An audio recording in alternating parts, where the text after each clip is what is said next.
Hello YouTube, welcome back to another video with your girl. My family and I are out today taking portraits, something that you don't hear of lately. So stay tuned and we'll be back with you, okay? Bye-bye. Hello and what's up YouTube? Welcome back to my channel. My name is Cynthia, and if you're new, welcome. If you're not new, welcome back. Let me start off asking you, how was your day? Was your day good? I hope it was. I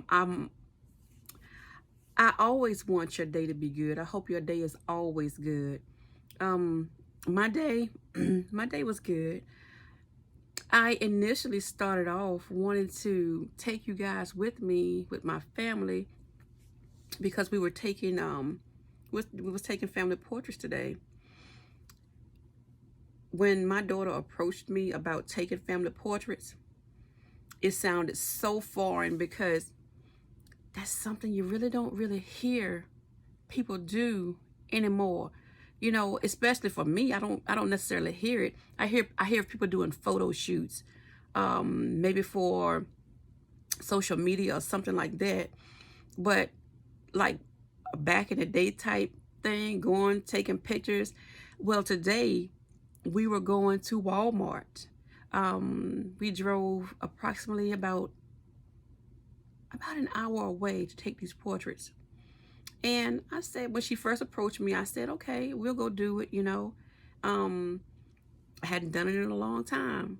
And we went, we got it done, but I didn't get a chance to vlog any of it. And I apologize for that. I'll do better in that field. Yeah. So what is something that you don't initially hear of that people have done back in the day that we used to do, like taking pictures, you know, things of that nature? Well, this was one of them for me. You know, even on the ride back home, I was like, wow, we went to take family portraits, you know. We take pictures on our phone. We have them made larger or smaller, or have them photoshopped to however we want them to be, but we went all the way live to take pictures. Yeah. So I encourage you, you know, I want to try to always encourage you to do something, you know, do a thing of the past, you know, bring it back a little bit. Just like my granddaughter, my son, he grew up in an era where, you know, paper and pencil was still a thing. My daughter, she was in between, you know, but initially ended up, everything was electronic in school. And my granddaughter, she's almost 2, and I don't like to use that word, I have to watch what I say. um I'm gonna make sure she still knows what it is to use paper and pencil. um I don't want her to not know that that's what mommy and grandma used to use when they needed to communicate, you know, for a better choice of words. But yeah, I know that electronic devices are the things that we use today, and she's in that era.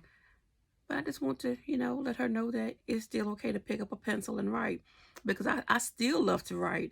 I'm going to always love to write. Even when my hands are hurting, I'm going to write. That's my passion.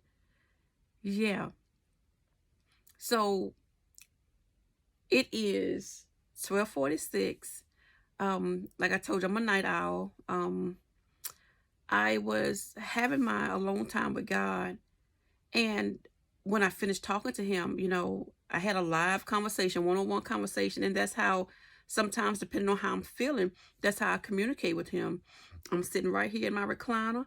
I had my cup of coffee, and it was just me and him one-on-one. And when I finished talking to him, I grabbed my phone and I went to this app that I have in my phone. It's called the Holy Bible, and it's a daily thing that you can go to. You can read the plan, because they have a daily plan. You can read it every day, and I've been doing this for a while, for maybe 2 years, and I really like it. And try it. It's called the Holy Bible app. But anyway, the question was at the end when I finished reading,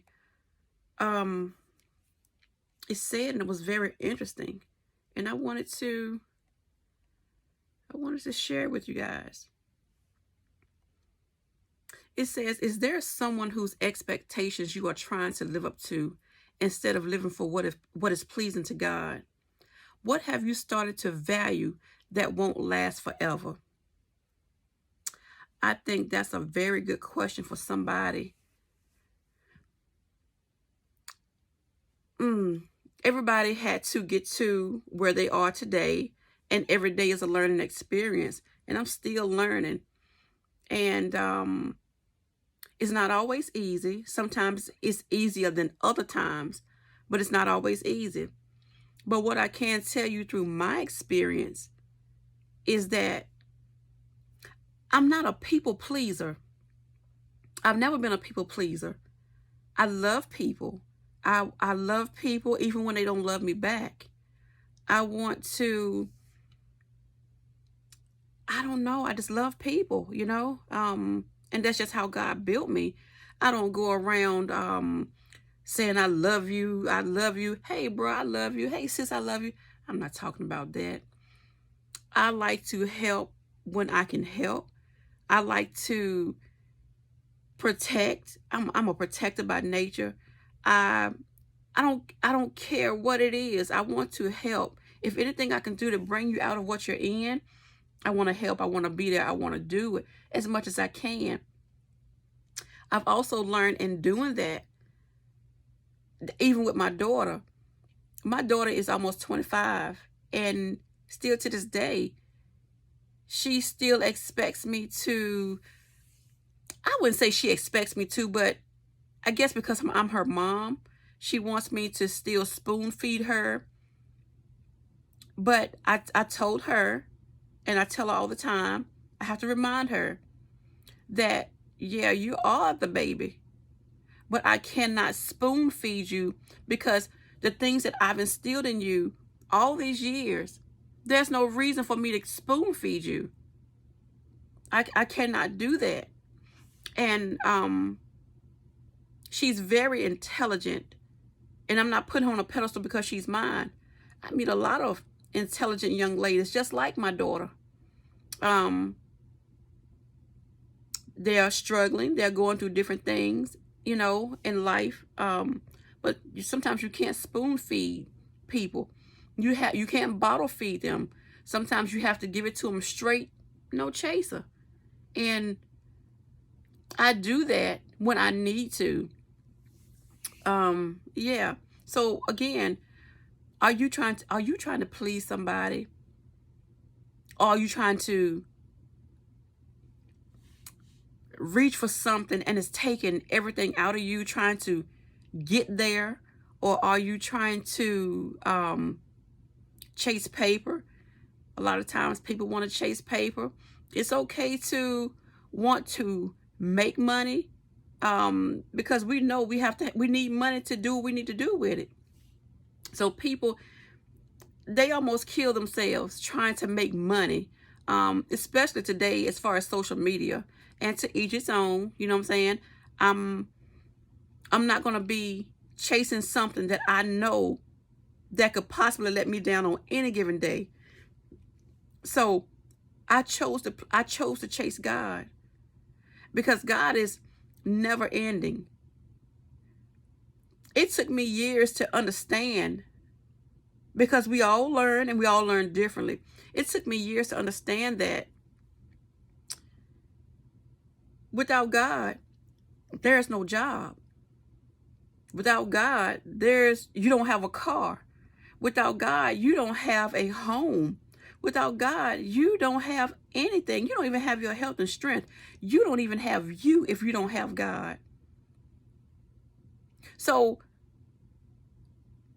to chase those things that mean absolutely nothing in the long run, that can be taken from you at any given moment, because let me tell you, God can do just that. I've seen him do it, and he will do it. He's a jealous God, and he's not going to have anything or anyone before him. He's not. Ask me how I know. Ask me how I know. Better yet, let me know in the comment section, how do you think I know? Because this is my experience. I can't speak for anyone else, but this is just my experience. And it could be something simple. It could be something huge. It just depends on, what you're doing. My last relationship, I'm going to be honest, I thought this guy was going to be my husband. And we were together 2 years, going over 2 years. And we spent a whole lot of time together. We spent time together almost every day. And when we did, it was he and I. So I think where I went wrong, even though he probably was not my husband or wasn't my husband, but this is just how I felt. I thought it was, So we was putting time in, or I was putting time in, and God had to reel me on back in. Anytime you're putting more time into somebody, you're trying to pursue something, and you're putting more time into what you're trying to pursue, it's not going to work. It's not going to work. Ask me how I know. Because I've gone through it. This ain't the first time I've been through it. But this is the time that I realized at this point in my life, okay, God, okay, I see you. I see you. Even though you're not doing these things intentionally, like, I love God. I always acknowledge him. He's always been with me since a kid. Always.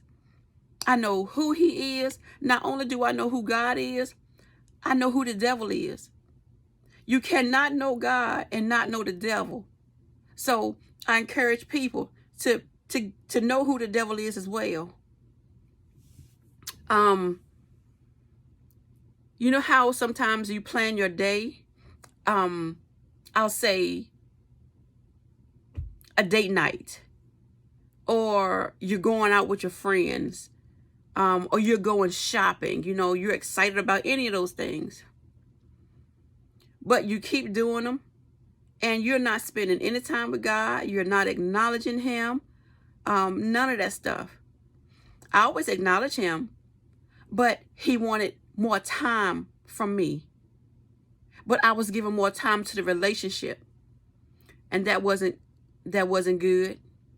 That wasn't good. And guess what? He brought me right on back in. He brought me right on back in. I didn't have any say so. I didn't have any say so in the matter. I belong to him. I belong to him. And so when that happened, he caused a thing to happen. I knew it was nobody but him. I knew it because I know that about him. I know that about God. So I want you to acknowledge your movement. I want you to acknowledge how you do things on a day-to-day basis. I want you to acknowledge God. Make it a habit. You know how sometimes, just like this is, I wouldn't even call it a habit now. This is my coffee. I drink it morning, noon, and night. I'm a coffee girl. The thing that you put a lot of effort into without even thinking about it, that's the same way I feel like we should, with believers, those that believe, put that same time and effort into God. Spending time with him. Had a relationship with him. I remember somebody, they were so fixated on the fact that their mom was a praying mom. Well, I'm a praying mom too. I'm a praying mother too. But let me tell you, I taught my kids, and I still have to get on them. They know who God is. I brought them up in the church. So it's always there. So don't get so far up that you can't be brought back down. Don't put more into something or someone else before you put it where it needs to go. I would be so afraid to not acknowledge God or not have any kind of dealings with him, especially if you call yourself a believer, if you're praying to him about something. Can you imagine having all that you wanted, everything material, not material, but you had everything that you wanted, even a nice bank account, and that thing be taken away from you just like that? I would rather spend my time believing, having that relationship with God, doing what I need to do to better myself, my mental, my mind, body, and soul. I would rather spend time doing that versus not doing it. I just would. That's just how I feel. And I hope this encourages somebody somewhere to just spend some time with them. Lord, you won't be sorry. You won't be sorry. And for me, oh my God. Oh man, I can't, there's not enough words in the dictionary to express how I feel when I'm finished spending time with him. I don't care what kind of day I'm having. And if I'm having a bad day, he's the one I want to talk to. He's the one I want to go to. He's the one I want to cry with. You take your chances on telling your business to people. Sometimes people going through their own stuff. Sometimes they want to be there for you. Sometimes they can't. Sometimes they don't know how. But also sometimes God don't want you to go to other people. He wants you to come to him first. Come to him first. I'm so passionate about what I'm saying. And I know that we juggle life the way we juggle life, or we juggle our time the way we juggle our time. Baby, it's only 24 hours in a day. And all that you do or not do in 24 hours a day, give some of that time to him. Give some of that time to him. And you won't go wrong.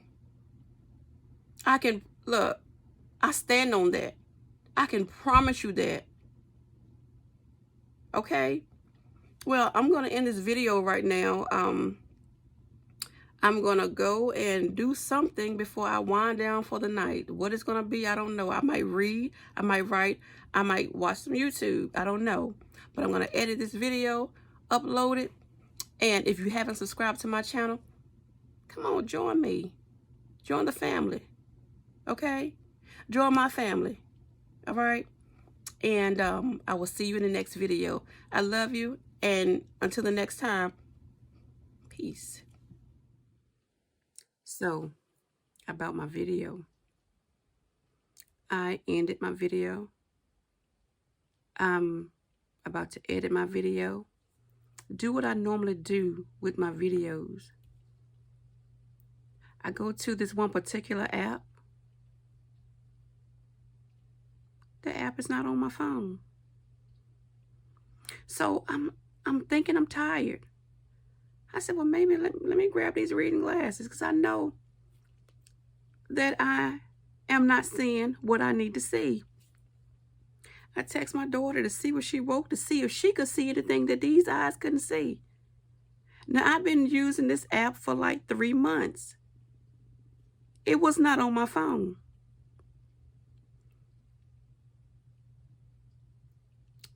This message, the devil didn't want me to upload this video. He didn't want me to upload it. Now, how is it possible that the one app out of all the apps that I have, this one wasn't on my phone anymore? So that goes to show you how powerful a message can be, how powerful words can be. So much so that the enemy don't want those words to get out. He don't want you to do what was said in my video. He doesn't want that. But I just had to get back on here and share that. I'll talk to you guys later, but I'm still taken aback by that. Have a good night. See y'all soon.